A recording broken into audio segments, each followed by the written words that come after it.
So, the Russian President Vladimir Putin to arrive in India this evening, seeking to bolster military and energy ties with India. For more on this, joining us now on the show is Mr. Brahma Chellaney, the strategic affairs expert, and Mr. Zorawar, Daulet, Singh, author and strategic affairs analyst. Thank you so much for your time. I want to first just focus a little bit on the significance of this trip. Mr. Chellaney, this is only Mr. Putin, the Russian leader's second trip abroad, I think. Since the entire pandemic began, he skipped, crucially, both the G20, the COP26 summits. He was conspicuous by his absence there. Then he had a summit in June with the US President Joe Biden. But apart from that, he's not really been anywhere. So in that context, what does one take away from the fact that he's coming to India? He's going to be in Delhi, albeit for 5 hours, but he is coming. You're absolutely right. In nearly 2 years, he has not stepped out of Russia, except for attending the summit meeting with Biden in Geneva. So his coming to India, even on a short visit, is very important. But before his visit, there have been these official delegation level talks, and deals have been signed even before Putin has arrived.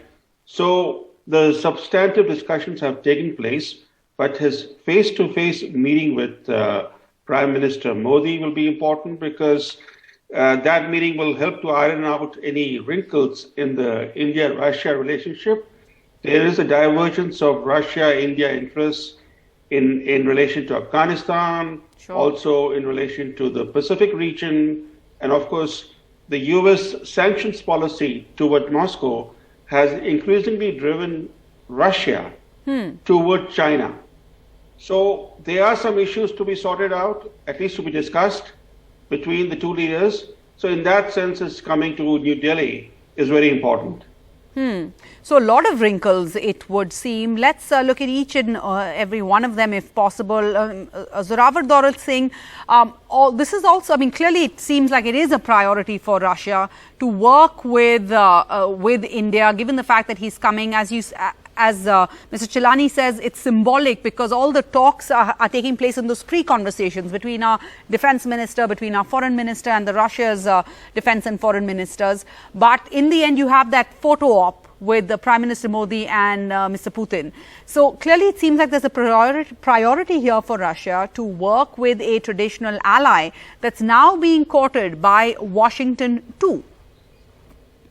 Absolutely. And I think it's quite significant that the first or the second visit by the Russian president is to India. I think the message that the Russians are sending out is that this Asian landscape is not just, they don't just look at it through China's eyes. They're looking at a multipolar Asia that's coming into being. They, of course, are very concerned about US policies in Western Europe, the NATO expansion creeping on their Western front. They're also worried about what's happening further away in the Eastern Pacific. So I think for them, India is an important pillar of this emerging multipolar world order. They're waiting to see how confident and determined India is to step up to this international landscape that's changing, which is a bit tumultuous. It's complicated. As was pointed out, the easy sort of neat divides of the old Cold War have gone away. You have multiple alignments at the same time. So, and I think from the Indian point of view, I think this shows that our foreign policy over the last 6-7 years, contrary to sort of questions being asked that are we drifting into one side, I think these kind of summits really sort of put a message across that India still is very much an independent player and it can't just rely on one center of power. So and particularly from the military point of view, our entire firepower, our security system is so heavily interlinked with Russian technologies, Russian hardware. So, but I think the question that is the Russia-China relationship going to be something that's going to be complicated for India? I think that's something where both sides over the last 2-3 years are trying to come to some sort of an understanding, just like the Indo-US relationship has not impacted the India-Russia relationship. I think we've gone out of our way to make sure that we will not get pulled away because Washington tells us to do so. So same way, I think we expect the Russians also in times of crisis that they will not let Beijing determine how they look at India. And I think we are seeing that the Russians are conscious of that. And so you're seeing a new equilibrium. It requires constant management, but it's coming into place. So since you've mentioned China, the elephant in the room, really, if you could just expand on that. We've seen the complex regional dynamics that we're seeing in India over the past few months, the tensions mounting between India and China. And Russia, I mean, China is traditionally Russia's ally. So, in fact, technically, it's not an ally. They don't call each other allies. They do not have a military or strategic commitment to come to each other's aid in a crisis. Okay. But yes, it's true that the way the Moscow and Beijing look at the world, they are facing a common threat of a United States on either frontiers. And they find themselves in a common understanding that they need to sort of push back to American sort of assertiveness. So that's there, and I think that's going to be there. As world powers, the Russians are always going to have a bigger canvas to look at, unlike India, which is much more regional at the moment. So, but that I think the question for us is, does that impact what's happening in South Asia? Is there in any time will that relationship constrain our hand when we have to deal with our security problems? So for example, the Ladakh standoff in the last 15 months has shown that yes, we might not have gotten a full positive support from the Russians to push back the Chinese, but when you look at the substance, our military hardware, the S-400 that's come in, even attempts at sort of indirect mediation to sort of soften the Chinese hand, there is an attempt by the Russians to not want the Sino-Indian relationship to explode. That's not in their interest. If that helps us on the margins to sort of keep the Chinese at bay, I think that can work to our advantage. All right, let's move on then to Afghanistan. Mr. Chellaney, how much of a wrinkle, in your words, how much of a wrinkle are or is India's differences with Russia on its approach towards the Afghan issue, basically its approach towards the Taliban? Afghanistan is facing a humanitarian catastrophe. It's facing starvation. So the crisis in Afghanistan is quite acute, and the Taliban has not changed at all. Its atrocities are continuing. If you look at the cabinet of the Taliban in Kabul, it's a who's who of international terrorism. It also includes some of the world's most notorious narcotics kingpins. So Afghanistan is really under terrorist rule. Now, the Moscow approach toward Afghanistan is one of seeking to accommodate the Taliban, which is not the Indian approach. So there is a clear divergence on that issue. But there is a convergence on the fact that both Russia and India both look at terrorism as a major threat to their national security. And obviously the Russians don't want Afghanistan to become a launch pad for terrorist attacks on Russia's southern front. So in that sense, there is room for narrowing the differences on Afghanistan and finding common ground. But Dr. Chellaney, you use the word convergence of Indian and Russia's interests, etc.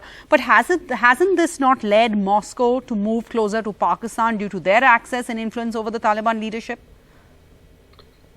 Well, there have been Russian overtures to Pakistan. That those overtures have not translated into something concrete. The fact that the Taliban is a Pakistan creation encourages Moscow to befriend Pakistan. They believe that with Pakistan's cooperation, they can have a better relationship with the Taliban. That's the main motivation. It is not the motivation in relation to India. They're not trying to befriend Pakistan in order to harm India's interests. Their interests are in relation to Afghanistan. The problem is this, if you look at the bigger picture, the problem is this, that the American policy has increasingly forced Moscow to pivot to China. Yet in Moscow, there is a realization that being over-reliant on China can be dangerous for Russian interests. In fact, from a long-term perspective, Russia's main worry is China. China is a is an expansionist power. China has filled the space from Russia's decline, especially from the Soviet Union's disintegration. So if you scratch the surface in Moscow, they view China with concern. Yet, ironically, thanks to American policy, they have been forced to pivot to Beijing. Similarly, India has become very close to the United States. But in India, the thinking is that the ties with the US are important, but India does not want to over-rely on the US. So the relationship with Russia helps to provide balance. Similarly, in relation to Afghanistan, to answer your question, even though there are differences between Russia and India on how to deal with the Taliban, the fact is that on terrorism, there is a clear convergence of thoughts and also a convergence of combating terrorism. So, Zorawar Daulet Singh, let's get you in on the Afghanistan issue. As is normally the case at summits, all of us journalists, we look towards that joint statement and trying to read both between the lines and what it actually says. So can we expect to see a substantial reference in the joint statement on Afghanistan, focusing on perhaps, humanitarian aid, or what should we expect in the joint statement on this issue? So, the reason why there's a slight sort of a nuance or a difference between how Moscow and Delhi look at it is the Russians, because Central Asia is their extension, and Central Asia faces a very large border with Afghanistan. So they have a direct, clear and present danger from any instability that blows up into their southern periphery. So they will always have to realize that whatever regime comes into place, they're going to have to work with it and manage it. But having said that, I don't think they've ever taken the position that they're going to only take on what Rawalpindi offers them or what Washington offers them. By the way, most of the hardline Islamists were the ones that were being engaged by the British, by the Americans. So I think the Russian view is that if we can have some sort of a balanced multi-ethnic Afghanistan, that will be great. By the way, the idea of this north-south corridor through Iran, which would eventually have connected to Russia, a lot of that was predicated on all these countries, particularly Russia and India, coming into some sort of a common position of Afghanistan, even physically. The fact that we slowed down on many of those projects, which would have allowed us today to have a direct footprint in Afghanistan, actually shows that we might have missed the opportunity back then, but they will emerge again. So I won't go too much into the joint statement. I think there is because they have a direct frontier, we don't. We have this Pakistani buffer state, which itself is a source of instability to Afghanistan and India. So I think we can sort of live with a little more distance than they can. So they can't but see what's happening within a few hundred miles of their military bases, let's say in Tajikistan, for example. So I think it's going to keep on evolving, but I don't think neither Russia or India are going to invest a whole lot of money now to safeguard a regime which they don't even know where it's going. So I think we have a lot of cards. Both these countries, if things were to go bad, like they did in the 1990s, they will have opportunities because there'll always be disgruntled forces in Afghanistan who will reach out to these regional powers if they do not find a common understanding in the political structure. So I think it's sort of a wait and watch game, keeping an eye that nothing sort of spills over into India. So of course, for us, Kashmir is a very important part where traditionally the Pakistanis used to sort of funnel and use a lot of that strategic depth. So I think that's where you keep an eye on. But until we have a government in Afghanistan that wants security assistance, we're going to have to wait for that. All right. Before we wind up, I think it's safe to say, of course, the main takeaway from these talks, from this summit really is about defense. Russia has long been a key arms supplier to India. India is looking to modernize our armed forces. And on the table, on the agenda, really, Dr. Chellaney, is this long-range S-400 ground-to-air missile defense system, for which India, seems to be willing to take on the US or rebuff the US, even which has threatened sanctions. Well, the S-400 is very important for India, especially at a time when India is facing China's aggression. And when the S-400 system is finally delivered to India, the first components are already on the way to India. But the entire system the first entire system will come to India in the next 2-3 months and will be deployed immediately in Ladakh or along the China border, which underscores how Russia remains so important for India's defense. In fact, ever since the Ladakh standoffs began, and those standoffs are actually now all across the line of actual control, from Arunachal Pradesh to Ladakh, the Russians have, in this long period, since the standoffs began in May last year, they have met India's requests for emergency supplies of various things, from arms to ammunition, for example. Unfortunately, the Russia-India relationship is now too much focused on defense transactions. The overall trade relationship, if you subtract the defense transactions, is quite small. That relationship needs to be broad-based. There needs to be greater depth to that relationship. Unfortunately, defense transactions have become central to the India-Russia relationship. But those defense transactions are so important for India's security. All right. Thank you so much, Dr. Chellaney, Zorawar, Daulet Singh. Thank you both for your time, your perspective. This is a big story for us on NDTV.